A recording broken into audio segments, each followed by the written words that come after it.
Well, it is just after 4:30, so I think maybe we should proceed with the event. So, tēnā koutou, tēnā koutou, tēnā koutou katoa. Very warm welcome to this Better Public Media meeting. I'm Peter Thompson. I'm the Vice Chair for the Better Public Media Trust. I'm going to be chairing our session today. There's a little bit of housekeeping just to go through. We're going to have a panel on AI and what it means for journalism, democracy, and transparency, and I'll introduce you to the panel in due course. But the panel is going to have 10 minutes each. We have 4 speakers, and after that, we'll have about half an hour for Q&A. We're going to ask that you put your questions in the chat function. If there's something complicated, we might allow short comments. But when you're asking a question, please get to the point and don't make it too long and convoluted. We have a second part of this session, which is the annual general meeting for Better Public Media. Note that you do actually need to be a member of BPM to attend that. So this first part is public. And then if you want to stay for the AGM, you better hurry up and pay to be a member. And we hope some of you will consider that if you're not already.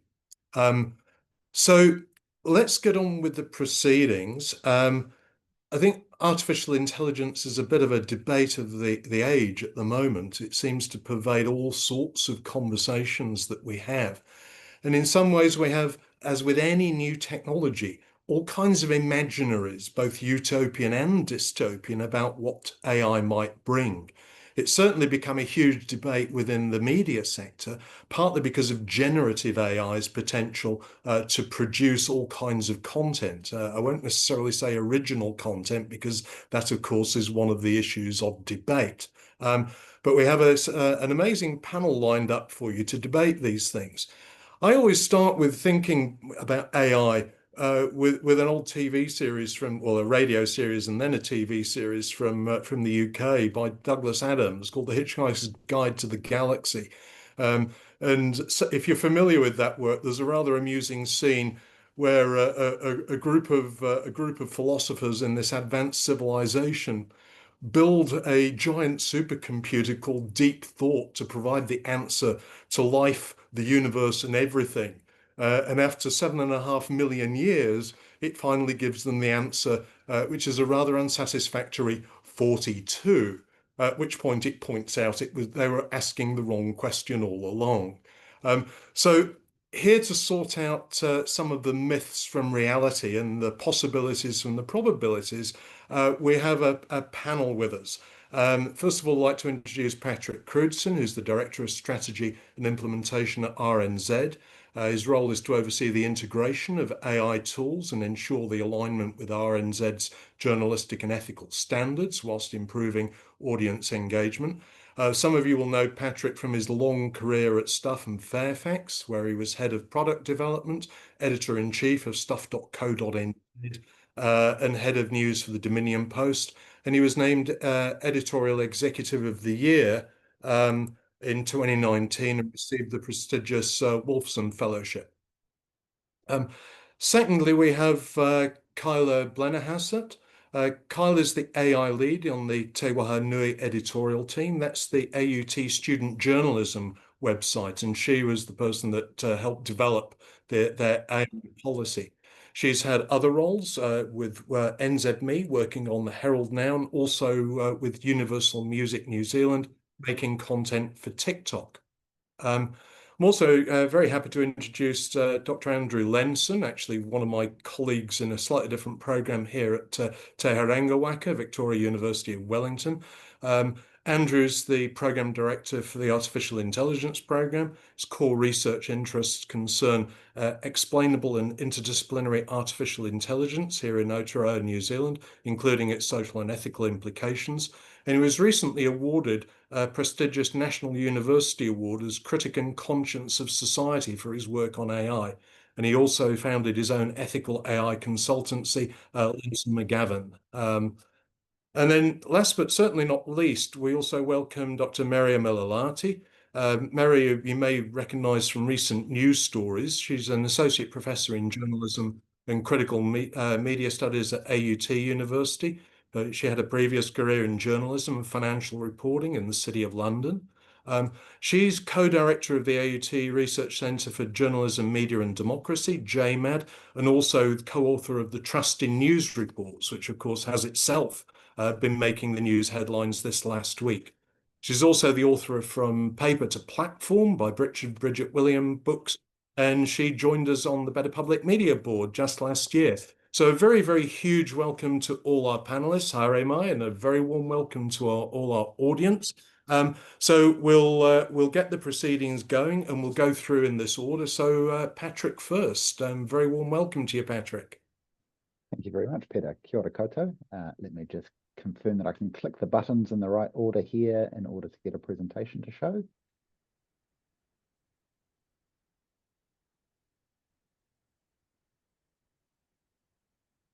Okay, great. So as Peter mentioned, I'm RNZ's Director of AI. I'm going to talk about RNZ's approach to AI, the core tension we face, and the bet we're making in this time of rapid change and uncertainty.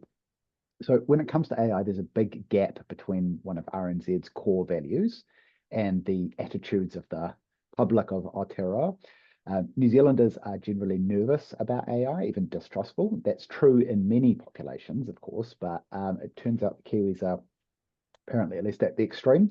There's an Ipsos AI Monitor survey that measures attitudes in 30 countries. And in the most recent edition, 67% of New Zealanders say products and services using AI make them nervous, which makes us the second most nervous country in that survey. And when asked how much they'd prefer human-driven content or AI-driven content for news articles or websites, New Zealanders resoundingly chose human-driven, 84% preference there, which was the highest in the survey. Then there's the AUT Trust in News survey that Peter just mentioned, that Merja is one of the authors of. And the most recent edition, just released, hot off the press, it's found 60% of respondents said they were uncomfortable with news produced mainly by AI with some human oversight. So generally speaking, New Zealanders, especially when it comes to AI news, nervous, uncomfortable, distrustful. So the big gap between that and RNZ's core values is that one of RNZ's top strategic focuses is building trust with audiences. And trust isn't something that we just pay lip service to. It's a clarifying focus for many in the organisation, and it's a measurement that we're judged against. RNZ was the country's most trusted news brand in that AUT report, and our own research shows trust in RNZ increasing. So then we have to work out how we position ourselves with regard to AI adoption in news media. If our audience isn't necessarily going to trust that, but AI adoption in news media is happening for compelling reasons, and we're subject to the same pressures as other media outlets are, most of them anyway. So how do we navigate that? I'll come back in just a second to the path that RNZ has chosen, but first I'll zoom out to the wider landscape. The way we've been thinking about it with RNZ is that the way that news and information is created and distributed and discovered and consumed is changing, and it's happening very quickly. And AI is both a key driver of that directly and because it powers or supercharges other trends. So when it comes to the creation of content, there's no longer any barrier to entry for creating professional level text or images or video or audio. When it comes to how content is distributed, precarious media outlets are increasingly withdrawing their content behind paywalls and at the same time being forced to engage on distribution platforms that they can't control, and platforms that themselves are getting steadily worse. When it comes to how content is discovered, increasingly AI services are reducing the need for people searching for information to visit media outlets at all. And when it comes to how content is consumed, AI gives audiences greater freedom of choice in how and when and where they consume information and content. So the way RNZ is responding is, as you'll likely know, we're governed by a public service focused charter. So RNZ's approach is ethical and responsible adoption of AI in line with public media values. But then beyond adoption, it's also about how RNZ positions itself in the age of AI.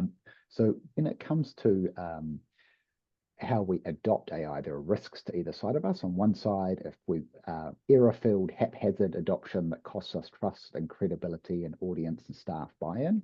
And on the other side, if we ignore new technology or move too slowly, our audience appeal will atrophy as we're outcompeted by fitter rivals.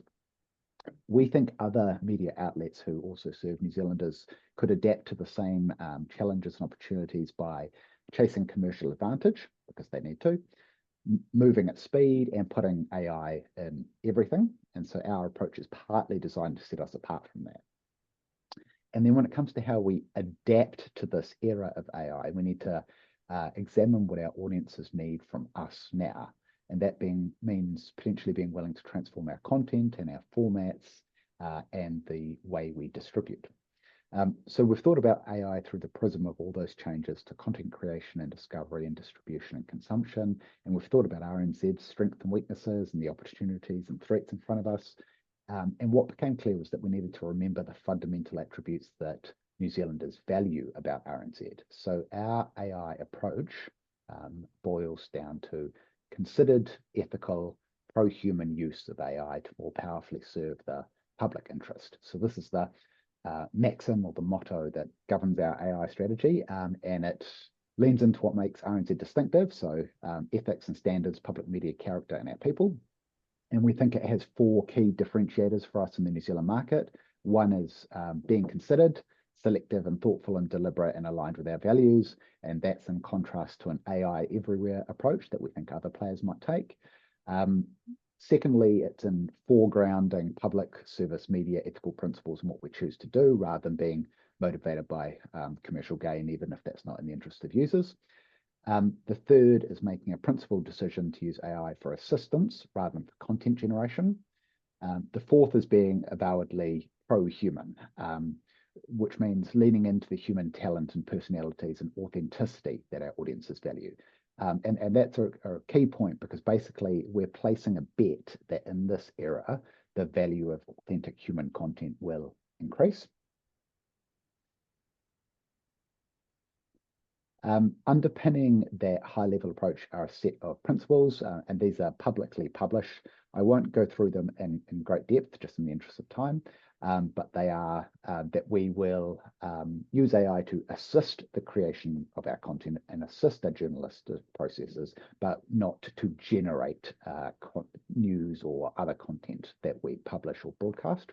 That will continue to prioritize talent and creativity, that will always have appropriate human oversight, whether that's a human in the loop approach or other mechanisms, and that will be transparent both with our audience and with our staff about our AI approach and usage. So, summarising, considering the attitudes of the New Zealand public, the winds that are buffeting us and other media outlets, and our RNZ's unique position in New Zealand and what Kiwis value about us, we think that the smart bet is also the ethical and responsible bet, and that is to bet on human authenticity. Thank you. Great. Thank you very, very much for kicking us off, Patrick. I think what we'll do is we'll go through all our speakers first, and then we'll open the floor. If you do have questions and you want to aim them at a particular person, you can put that in the chat function. If you're not that familiar with Zoom, by the way, if you hover your mouse over the bottom of the screen, there's a little word bubble for chat, and you can write a question in there. So next up we have Kyla. So Kyla, would you care to speak to our group of audience members? Thank you, Peter.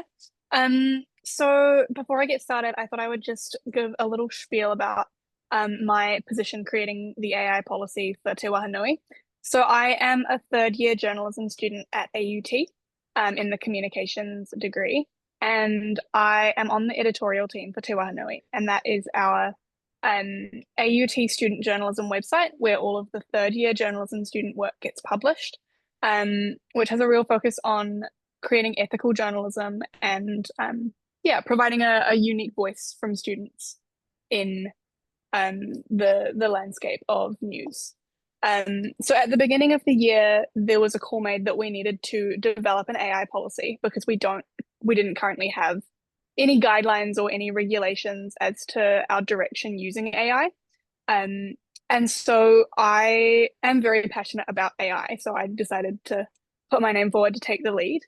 And yeah, I was luckily chosen. So that was great. So when I began developing the AI policy, I spoke to all of the students to get a general gist of what the ways that they wanted to use AI and the ways that we could consider using it for good and to help and assist our journalism. And I got a very interesting response that you wouldn't really expect, because we all, or at least the majority of the students in the journalism class, grew up with the internet. Everyone's very conscious of misinformation and fact checking, and everyone's very wary of AI. So I got an overwhelming response of wariness as to the way that AI can spread misinformation and distrust, especially because we are very conscious of transparency and making sure that people can trust what we're putting out, especially because we're students and people might see student journalism as, oh, it's probably not the most accurate or it's not the most fair and balanced. So we're always conscious of making sure that we're putting our best foot forward and trying to really prove that we have good journalism to provide. So there were a lot of concerns about using AI tools in journalism.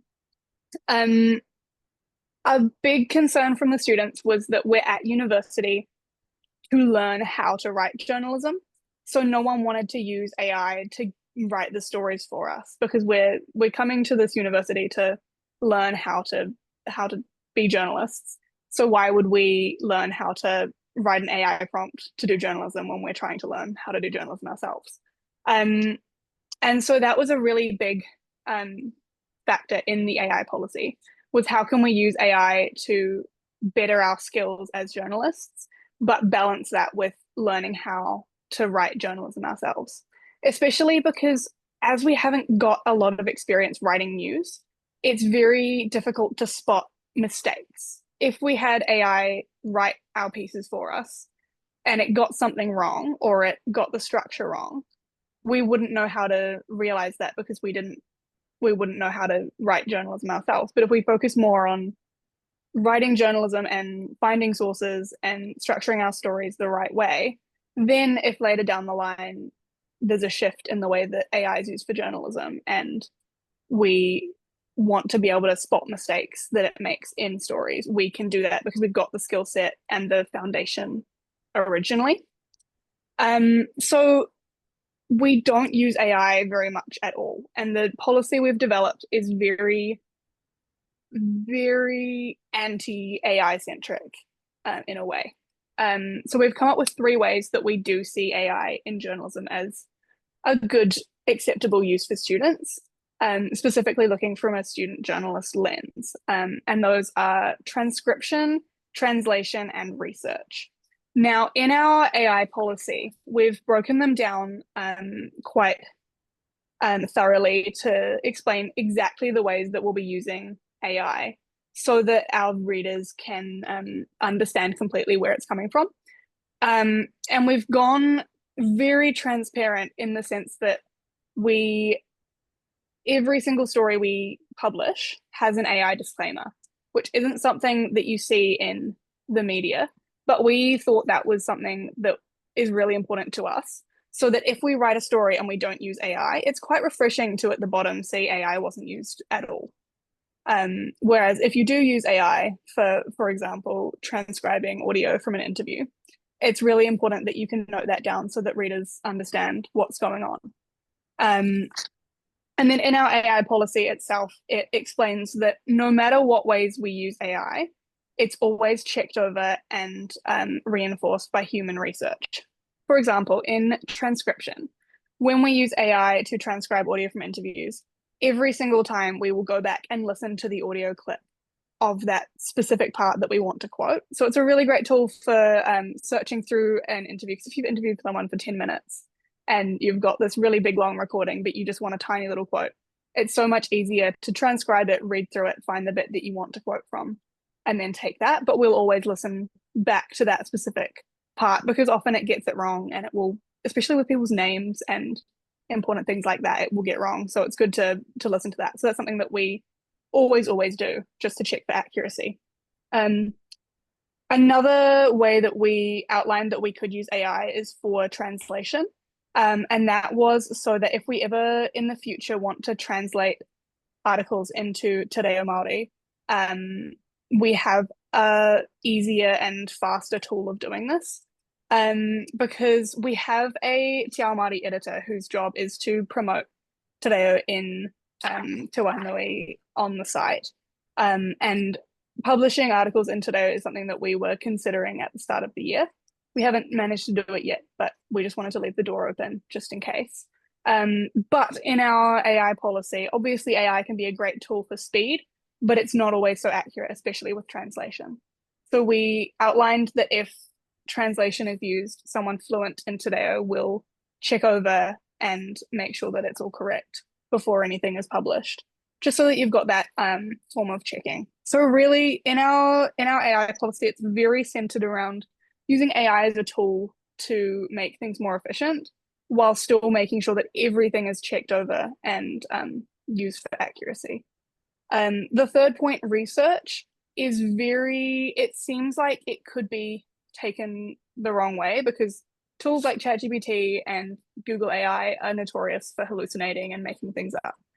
So we've outlined that if we use AI to find sources, we'll go and check that those sources are real before we interview them, obviously. Or if we use AI for facts, any factual information, we'll go and find another source. So it's more of a search engine than anything else. There aren't a lot of situations where we would use AI for research because you have to go and fact check it with another source anyway, so you may as well just use a trusted source.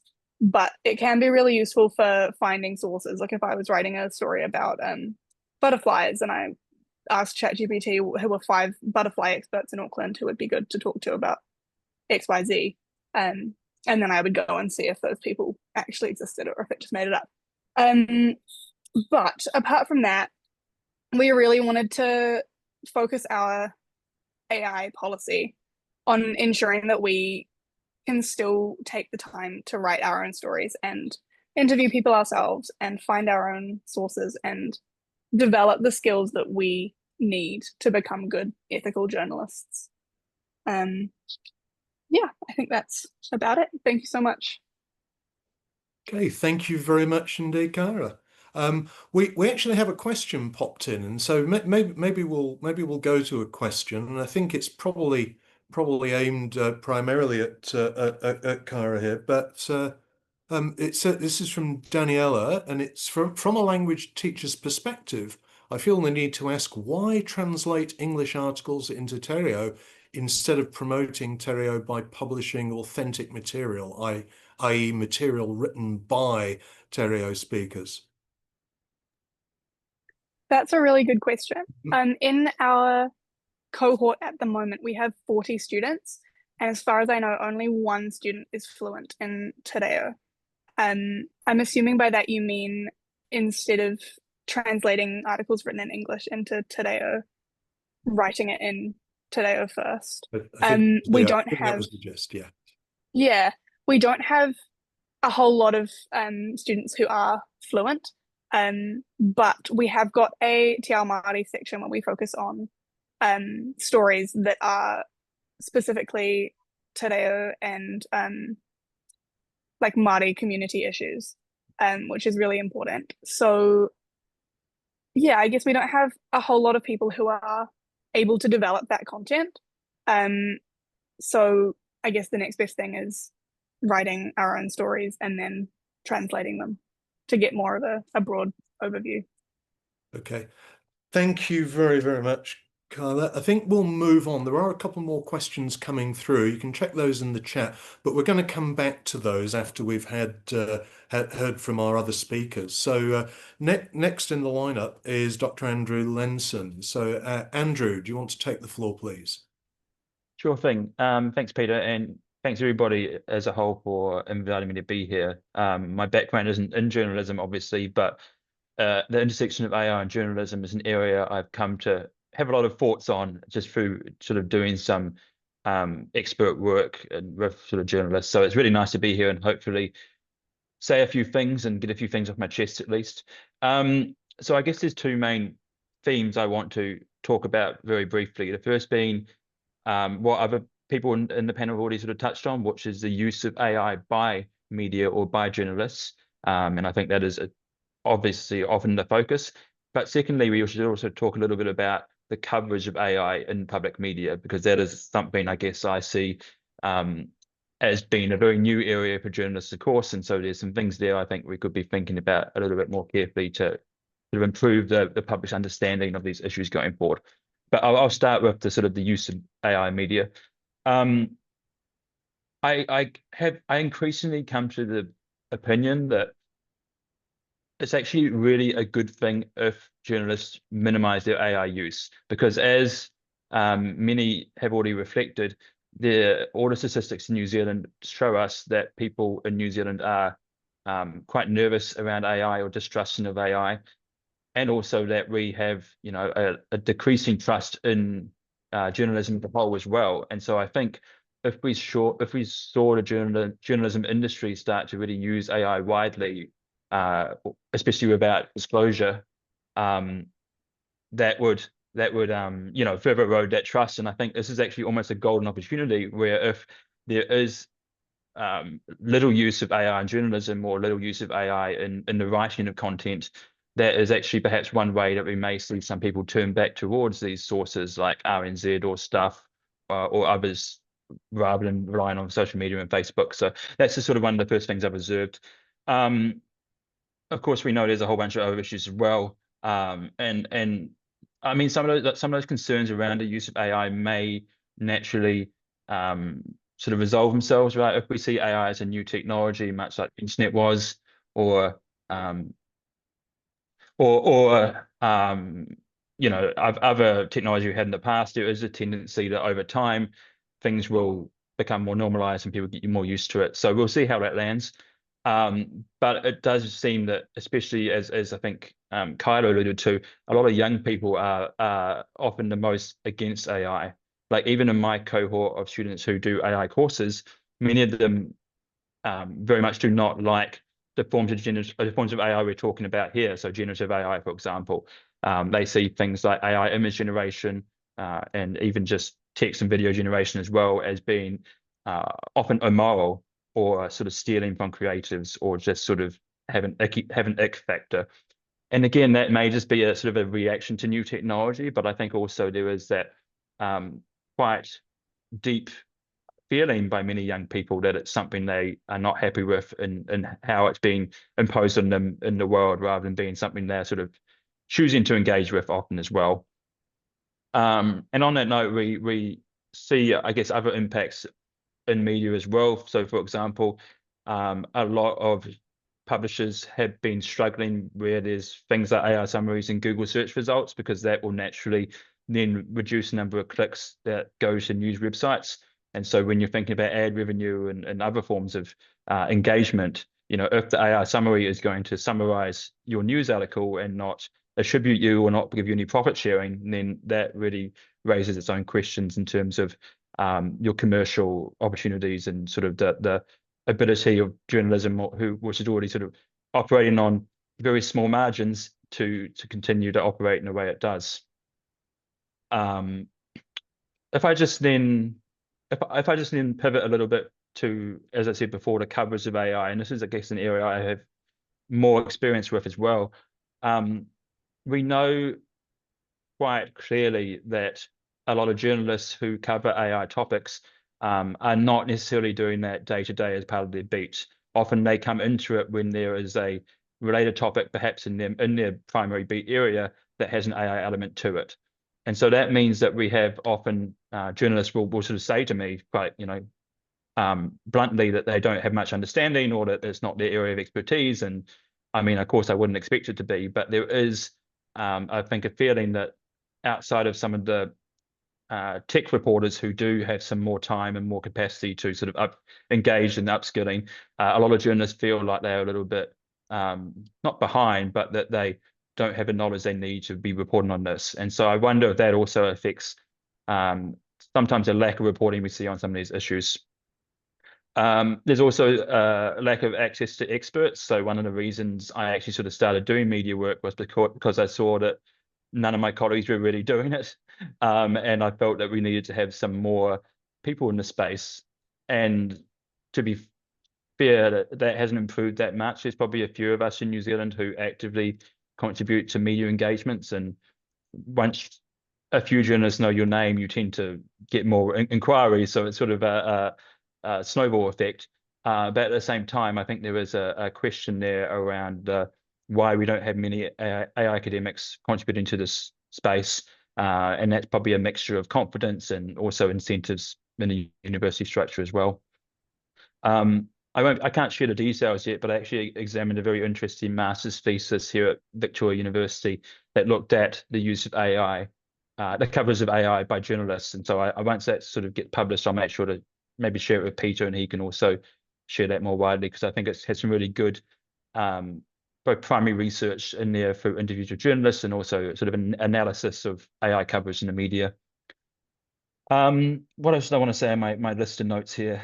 Oh yes, so AI coverage often is quite event driven, right? So you will tend to see that when something like the AI strategy is released, or Project Glasswind that was sort of a few weeks ago now, when these sort of things come out from the government or in international news, that's when we sort of see AI coverage. We don't tend to see the same level of sort of, you know, deep investigative journalism that you might see in, for example, the environmental topics or some of the societal topics.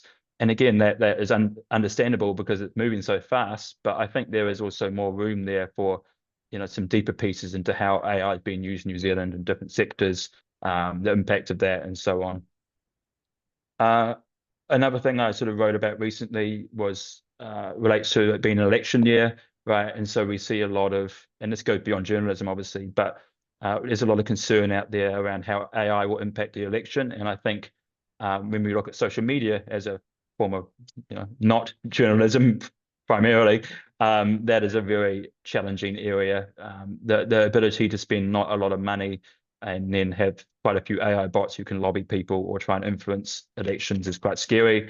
And so again, I think the role of the public media in trying to combat that very challenging issue is one that needs to be front of mind. But like Kyla sort of said, I do want to also end with maybe some positives, in that there are, of course, some good uses that we can see for AI in journalism and media. And many of those are actually not the large language models or generative AI we've been talking about. It's the stuff like, you know, that journalism's already been doing. So analytics, measuring engagement, being able to track what people engage with, as well as sort of some of the newer stuff around translation. I know we've already discussed that, but it might not be just translating to and from Te Reo in English, but also into many of the other languages that we see in an increasingly diverse New Zealand. And especially when you think about, for example, our Radio New Zealand statutory role as one of the emergency broadcasters, right? If we had some of that content automatically translated, and then, you know, some our Chinese or Indian communities maybe would have better access to important information, as well as things like for accessibility. So you can also use these tools to automatically caption, to create sort of the alternate text for images. You know, some of those things that often that get left behind because there's a lack of resourcing. If we have a captioning or a translation that's 90% accurate, is that better than not having anything at all? So sometimes it is that balance of something's better than nothing. I think there's a lot more I could talk about, but Peter will cut me off in a minute, so I might leave it there, and then more than happy to come back to it in Q&A. Okay, I'm sure I wouldn't do that, Andrew, but thank you very much for sharing your wisdom with the group. There is a question directed at you. It may be one that's actually relevant to everybody, but that is from Sandy, who asks, when using AI to source information, how would someone ensure that it's accurate? And hallucinations have been mentioned, but there are also other ways in which large language models misinterpret questions or give inaccurate information. So would the time it takes for humans to fact check AI information negate AI's benefit speed-wise? I love this question. It's very, it's a level of nuance that I think we're starting to really see discussed more and more. I have a colleague, a law colleague, who sort of refers to it as the value verification paradox, which is the fact that if you are to use these tools to generate information, but then you have to go along and fact check that information, are you gaining any efficiencies, or are you just being a bit more indirectly, even if you gain 10%, right, is it really worth it? And I think that's true. I mean, we have been told for many years that hallucinations would be solved, and they haven't been. And I think ultimately they are just an inherent part of the technology. It's how they work. And if anything, those hallucinations are getting more subtle, right? So it's not that a date's wrong or the name's wrong, though we still do see that sometimes. It could be that an argument is slightly lacking context or doesn't show one side of a story.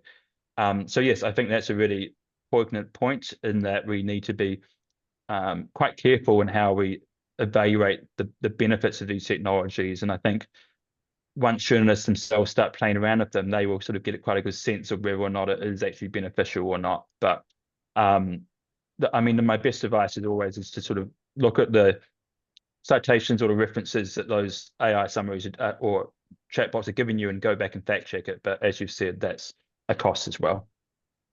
Peter, can I just quickly add one thing that I recently wrote about this in a book chapter, and about the value, or what value actually the AI in monetary terms offers for the news organization. So the fact is that if you use those AI tools, and you use AI for writing, for example, and then you have two most senior people checking that, have to check that. So you are still employing two very expensive people to check that content. So where is that value then created in monetary terms? So we need to be careful when we're saying, not overstating these benefits. Yeah. Can I add as well, please? Yeah. Peter, just quickly. It's a really interesting question, and I really agree with everything that Andrew said. And our advice internally is you have to keep your critical faculties intact. But I think it's also worth considering the alternatives. It's not as though we have other perfect sources of unimpeachably accurate information, or AI that's inaccurate. Human sources often inaccurate, memory inaccurate, internet searches, the websites you'll find, all sorts of problems with inaccuracy and other issues there. So it's worth just kind of leavening the expectations there with the knowledge that there aren't other perfect sources of information either. Yeah. Kyla, And sorry, if I could just, if I could just jump in on there as well.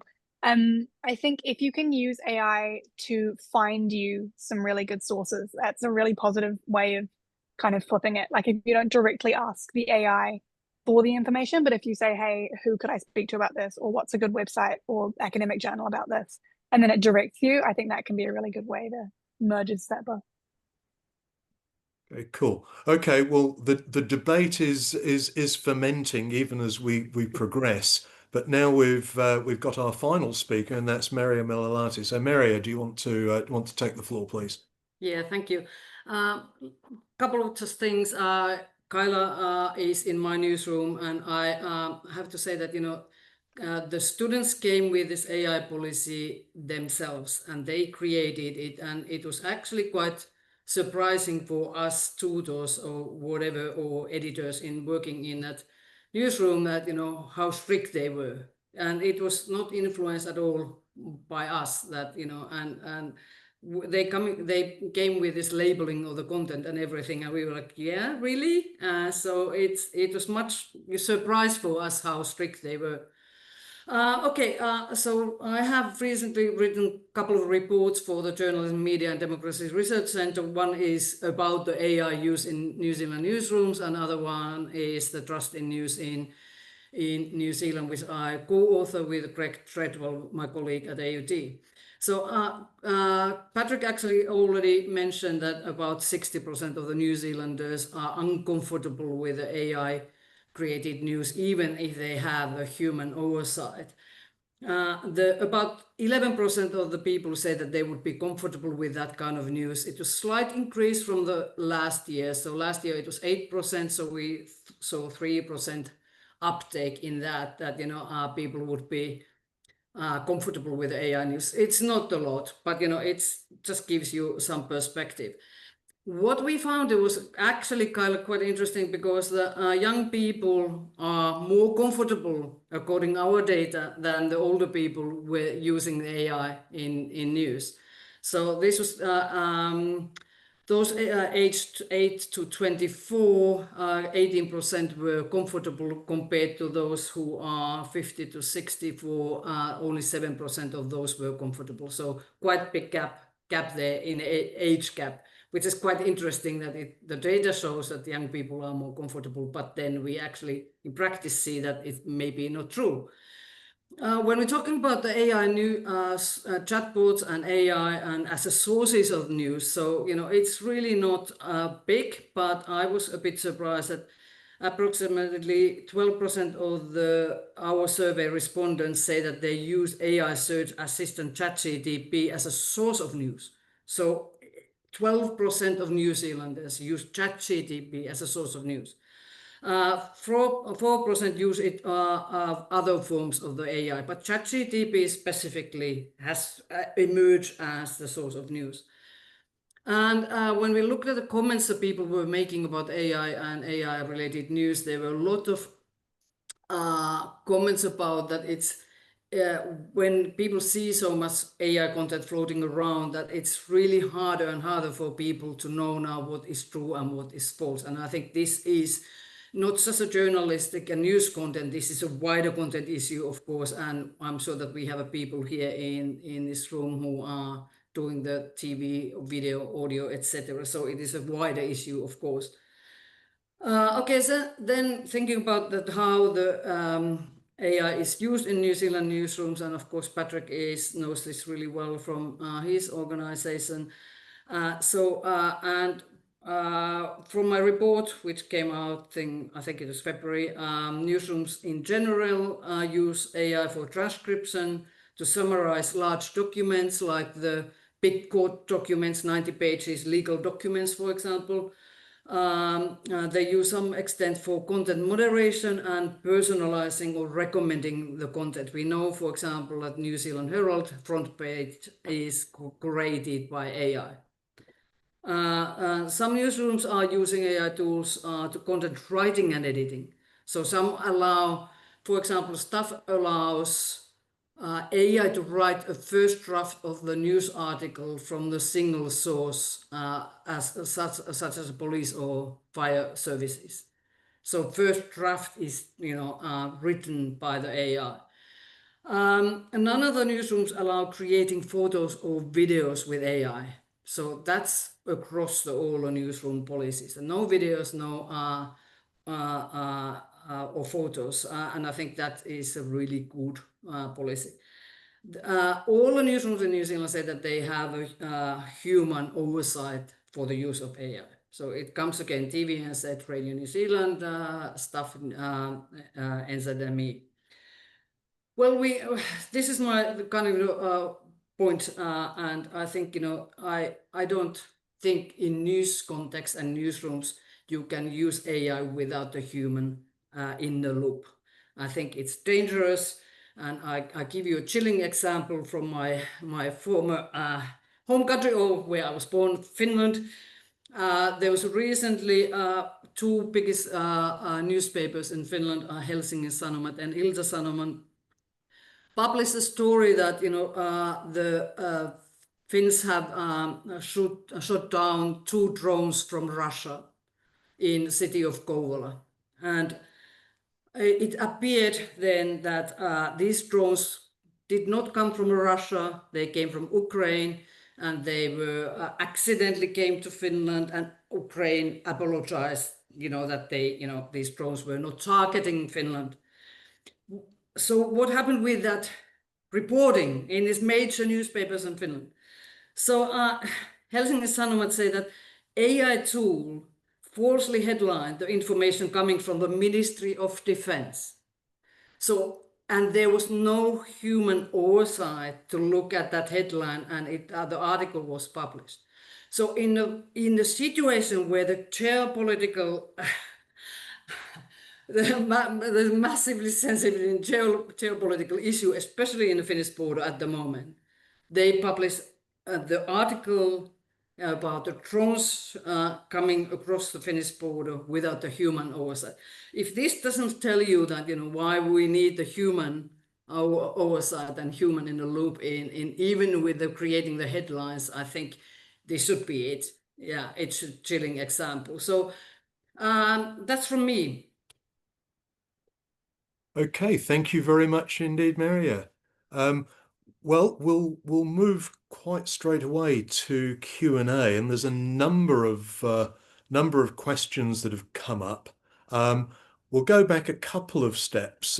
Peter's asked a couple of questions, not this Peter, another Peter, about would not using AI not prepare you for commercial realities of AI use in journalism, and where is the line between generation and assistance? And if I can extrapolate a little from that, I think that raises some interesting questions about just how far AI tools are just part of the normal journalistic practice now. Or are they still something that could be resisted? Are they inevitable? Are they here? We've just got to have to figure out how to work with them, or is there still a possibility that maybe we could say no to these technologies? Open question to the panel. Well, Patrick might have a view, but I'm sure that he will. I think that, you know, when I did the interviews with the news editors for my report, and I asked about the use of these tools, and they said that, you know, this is like the Google used to be. So it's not the different, you know, the AI is not the different. It's just a tool for the newsrooms. And I'm not against the AI. I'm just, you know, want to be really, really cautious that, you know, all of journalistic principles and ethics have to be in place if they are used. Yeah. Other comments on this?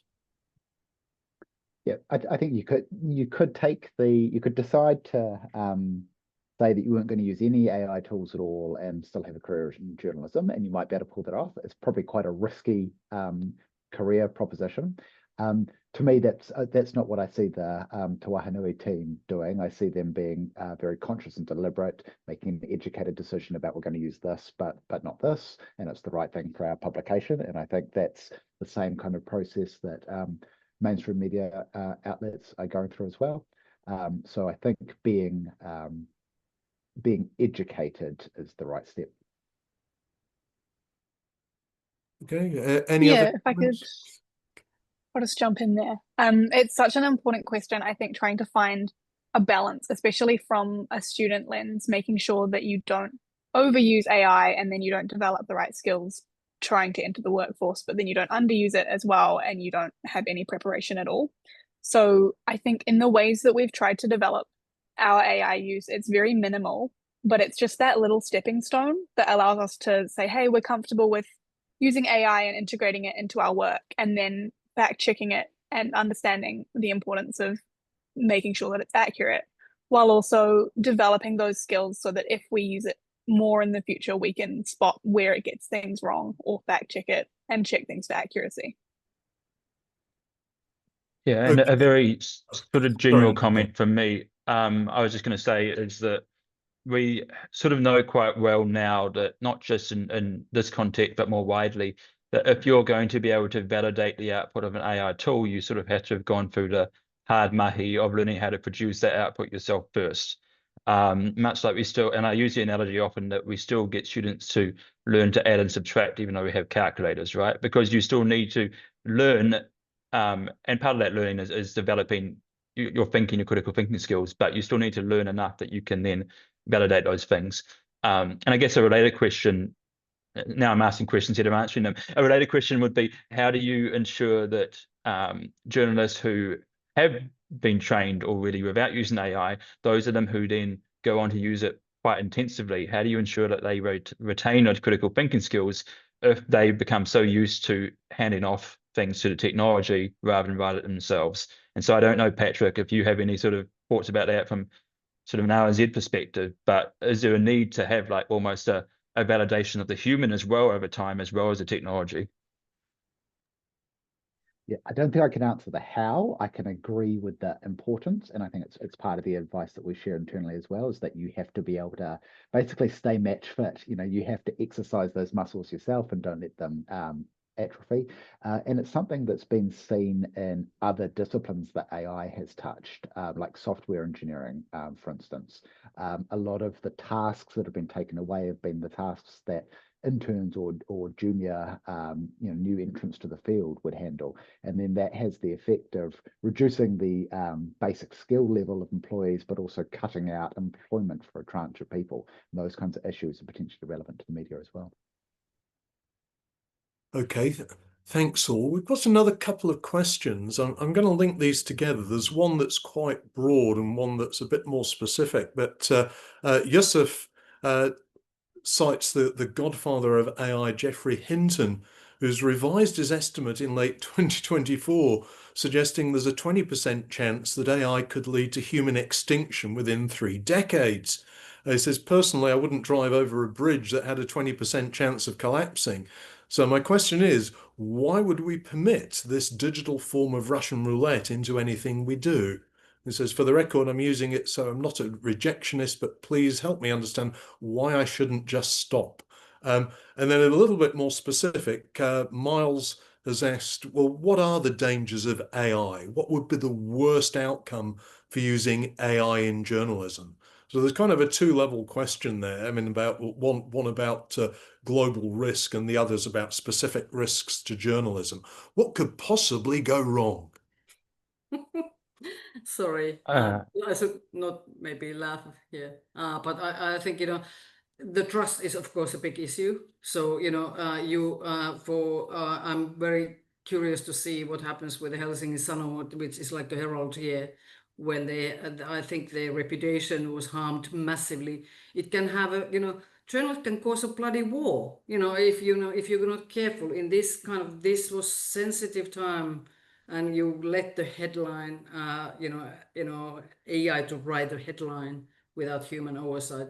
These are massive risks, So, if there's I think, yeah, there are a lot of other things, of course, but for me, this is the big one, that if you don't have that human control there and you give up that, then it's game over. Mm-hmm. Yeah, I mean, I guess I can speak. I'll speak to Yusuf's comment first about the 20% chance of extinction. Yeah, I mean, I have a lot of time for Geoffrey Hinton, and I have a lot of time for all my renowned AI colleagues. But if you look at sort of a distribution across more than one expert as to what they think about the impact of AI from an existential sense, you get quite a diverse distribution. Different experts have very different probabilities or likelihoods, and those will change on a day-to-day basis. Which is not to say that we shouldn't worry about these things. It's very important to have AI experts who are thinking about those longer term risks as part of their work. But I wouldn't worry too much about a single statistic from someone who is very well informed, but is still a single sample size. Why don't we stop using it? I mean, in a lot of ways, I think probably having some form of moratorium or having a pause on the existing technology and saying, hey, where we are at the moment, the technology is pretty good. Maybe we should stop here for 5 or 10 years and figure it out, and then maybe we come back to it.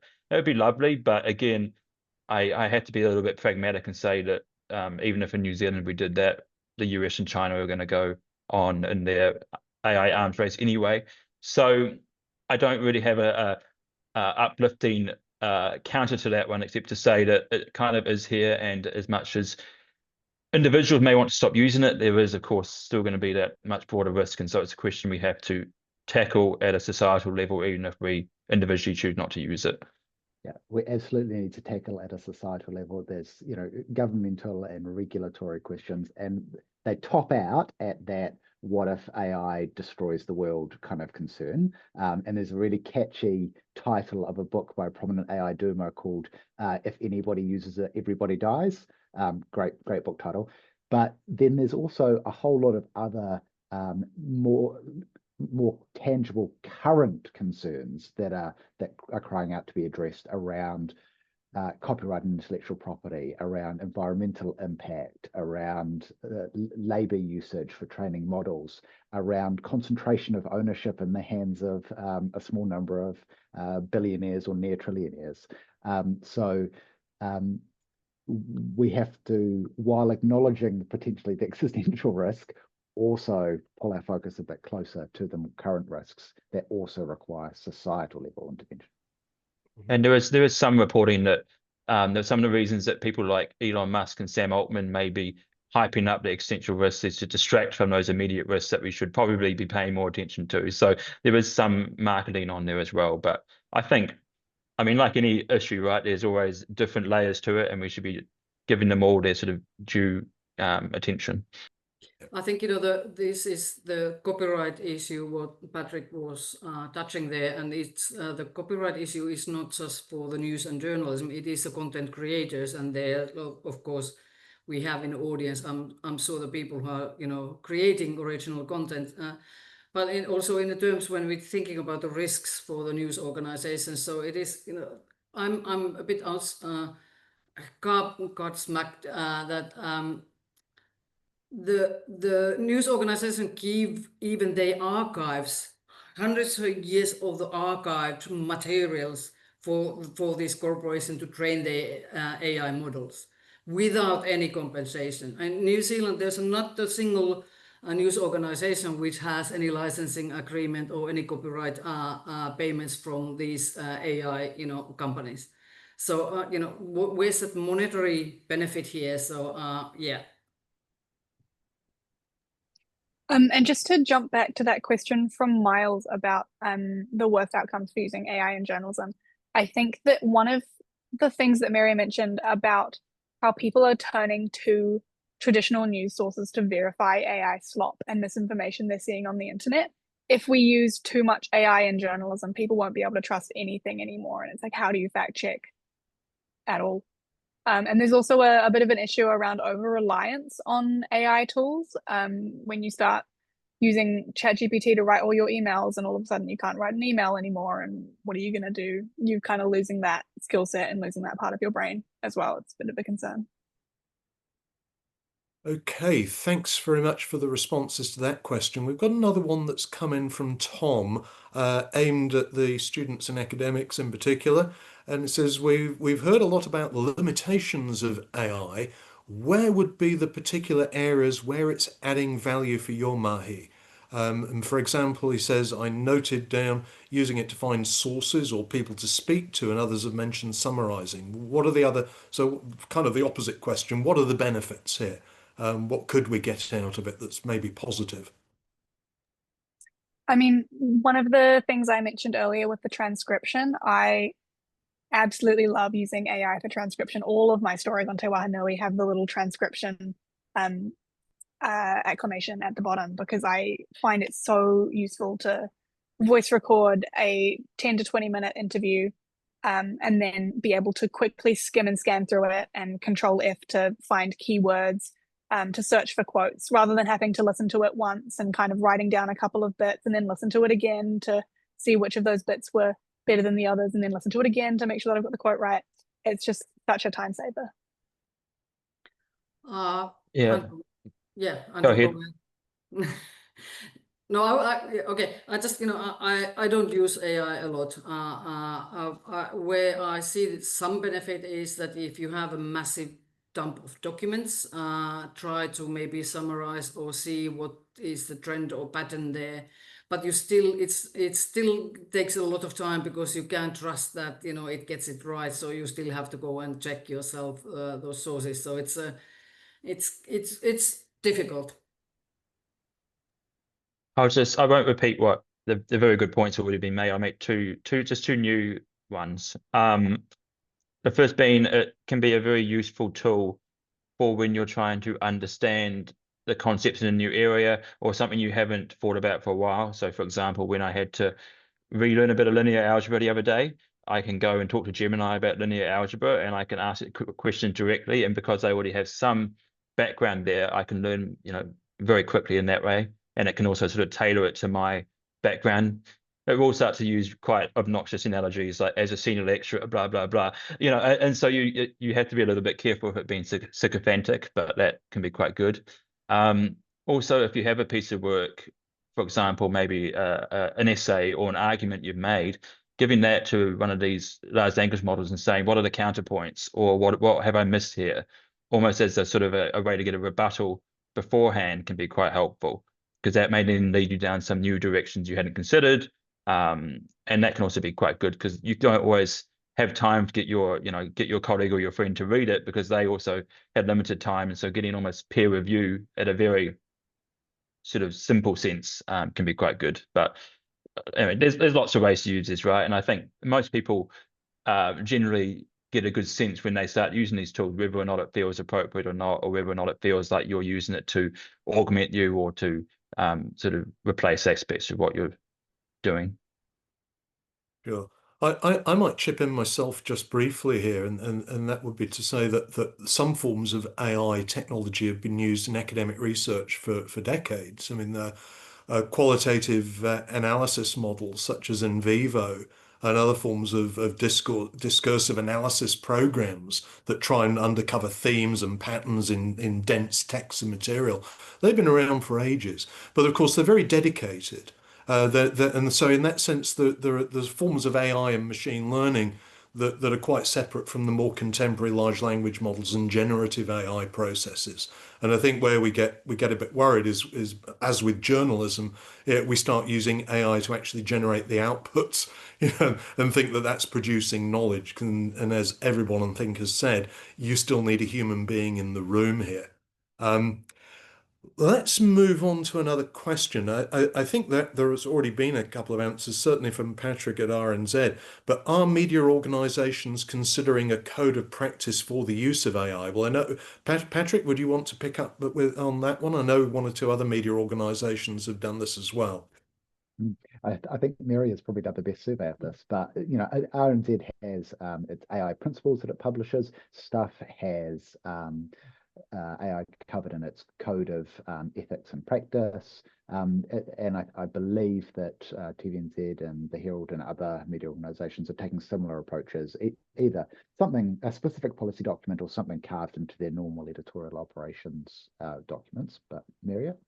Yeah, NZME has, and TVNZ actually just published recently the ethical principles and guidelines, and it has specific guidelines for like TVNZ Plus and then newsroom and whatever. It just came recently out. So yeah, and they very, very similar. And as I said, that when I was looking for my report, that it came across that none of the organizations really wanted to create original content with AI. So, no videos, no pictures, or no fully written articles as such, other than, drafting maybe something, but, it was very similar, but all the major news organizations do have principles and guides of ethics.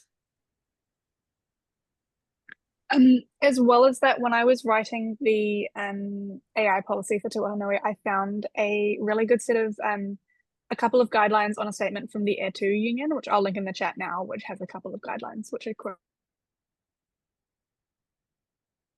Great, thanks, Kyla. I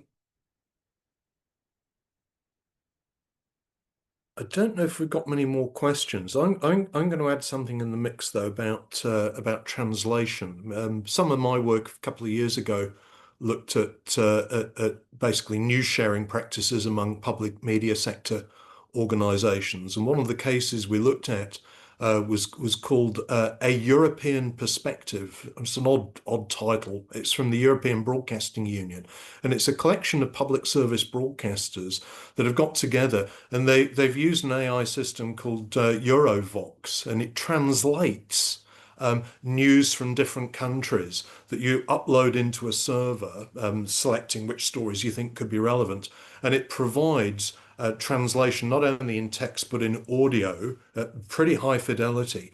So you can, for example, if I'm in I'm in Norway, I might get the NRK's news feed, and it will translate it so that the ERT in Spain can get the Norwegian news. And so it becomes a little widget on their news websites where you can get news from all over Europe translated into the local language. So all of a sudden, you've got a pan-European news source where you've got news from all over the place, and it's available in your own language in your own country. Now, it's not absolutely perfect, but there's still human checkers to make sure that it's a valid translation. So I think that's from a public media perspective, I thought was really, really fascinating. There's another question just come in from Bill. Hello, Bill. So we've discussed hallucination and other inaccuracies on factual material, but inaccuracy presumably can also occur on evaluative material, such as whether the front page is attractive. It could be quite subtle. How do you deal with that?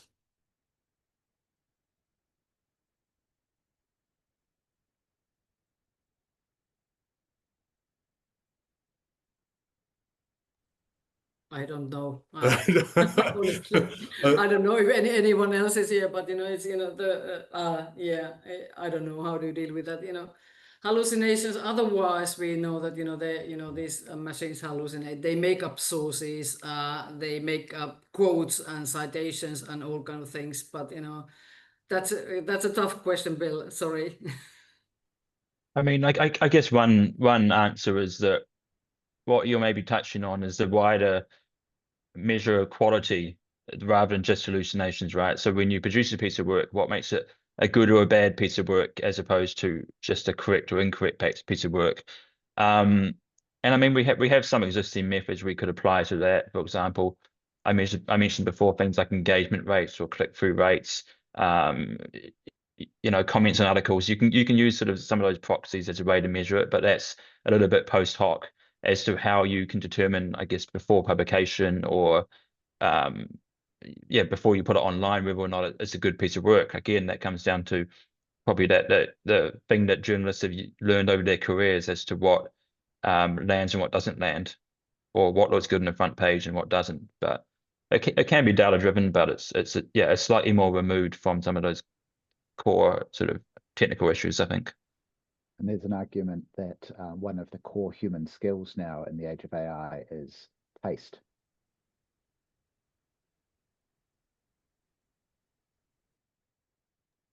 Very interesting. Do you want to chip in? Sorry, Peter. I was going to say, I did speak to some people at the Herald when I was doing my research in regards to the AI policy. And something really interesting they mentioned was that a couple of their top stories they select by humans and then the rest is curated by AI. So they've got a bit of a mix in there, which can be a way of kind of merging the two. We have another question. I'm sorry to Keitha because I might have overlooked this earlier. And Keitha's asking, can you please comment on how journalists interview folk whose views represent inaccurate AI? I'm not quite clear what Keitha was meaning by whose views represent accurate AI. But has this got to do with sources that we're talking about using AI as a source before? Was that the issue there, Keitha?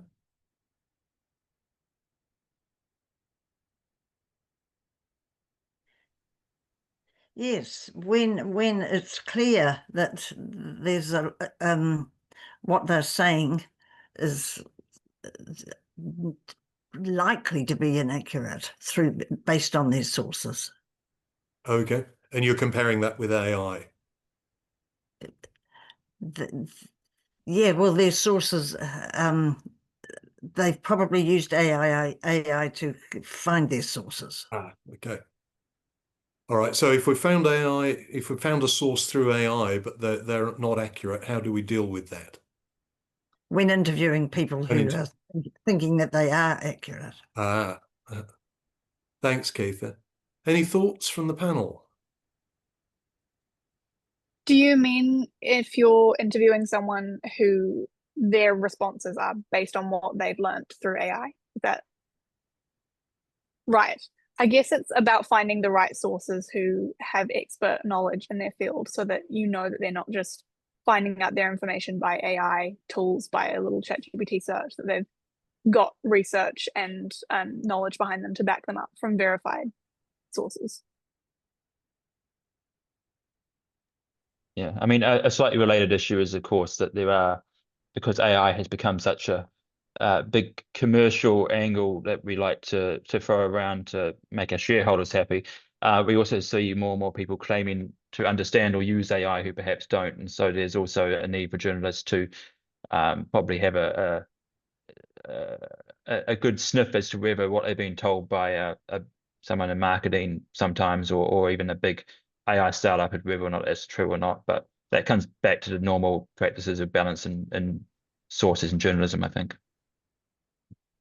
There's a journalistic maxim that, the ABCs of journalism is assume nothing, believe no one, check everything, and that applies when you're interviewing someone. It applies to the rigor that you use in an interview process, and it also is a handy heuristic for journalists who are using AI tools themselves.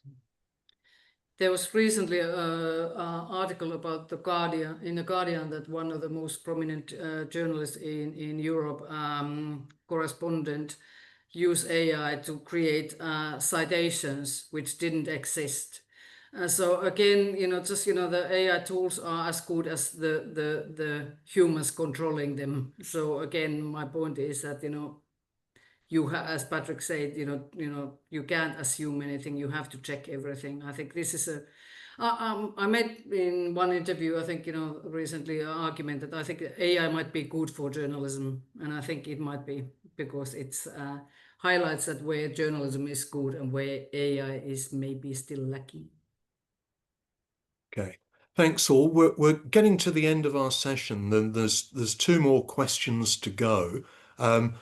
Roger's asked a very interesting question. He says the age-old conundrum that bedevils every major technology breakthrough we make is with us again on AI. How do we make sure it serves us and not destroy us? Do you think it's possible a worldwide requirement that all AI-generated content be automatically watermarked could be achieved somehow?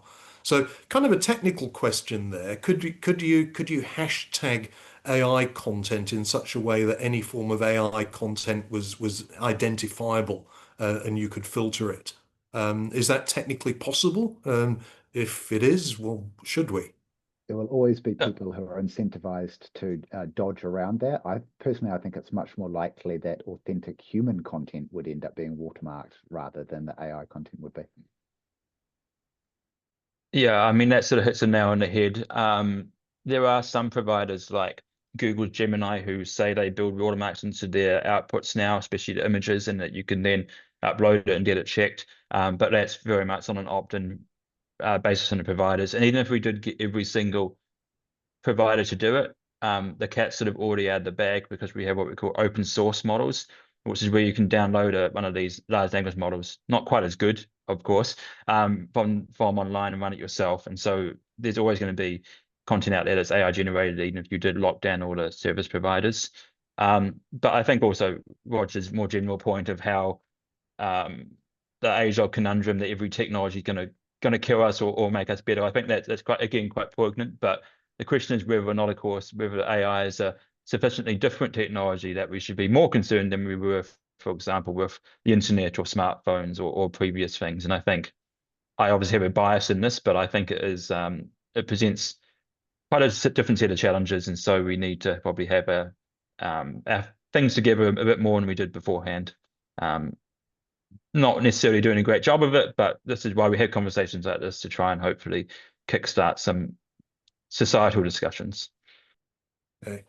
Well, I think we're going to have to wrap up. Peter's got a comment about how would watermarking stop AI, and suggests that the impact of AI itself may not be malignant, but still dangerous in terms of displacing humans. Thanks, Peter, but I think we'll move on to Miles's question, who put it in earlier. And that is, where would AI be in 12 months' time, or in 12 years' time, perhaps? Is the future predictable? Not really. All AI companies have gone bust, and we saved. A bold Yeah, I prediction, mean, which should short sell, Merja. I mean, we can see some things that are on horizon. For example, the talk of agentic AI, which is that we have these systems that will do tasks by themselves over a longer period of time, and that's sort of what Patrick said before around software engineering being quite impacted by that. Video image generation, I mean, the technology generally becoming more accurate is pretty obvious, but because so much of the technology is research, especially, is done by big private sector companies. I can't really predict what they will do because I'm not inside those companies. So it's sort of a perverse change in the world where now academics who are meant to be able to know what might happen are sort of not really in the know a lot of the time, to be frank. So we'll see. We'll see. Okay, on that note, I think we have to wrap up. We're a little over time, but huge thank you to Patrick, Kyla, Andrew, and Merja for joining us on our panel, and a huge thanks to the audience for joining us this afternoon.